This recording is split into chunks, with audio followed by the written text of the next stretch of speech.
Ayaw ko na eh. Kaya sabi ko, pagkain na lang may picture. Hindi kasi marunong mga picture. Pagkain na lang Lord, picture ka na ba, Lord? kasi demanding yung mga pipicturan. Hoy, ma'am, kailangan lang ulit. Natulog tayo. Natulog na to eh. Nurse, ano ba yan? High heel kami. Nakahail. Nurse, kaya ito na lang, nurse. Sa akin din. Sa akin, sa kanya muna. Ayan, Mars, Mahulog ha? ready? One. Huwag mo eh, ano, itaas. Itaas lang.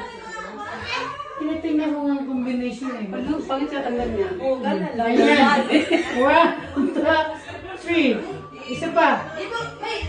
Tignan mo. Ito pa. Alay, alay. Huwag yun, mga ko, galay kayo. Ay, marami man Yan, yan. yan, yan.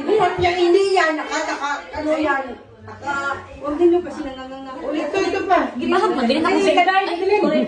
Nabilis akong cellphone. Ay, ako. Ay, balikan mo talaga yun dahil kaya wala kang picture. Ready? Ito maganda. Naubos ako. 1, 2, 3. 1, 2. O, chicken mo. Kaya tayo magpicturan. Kaya nga. Bakit sa kusina? Ay, wala kasi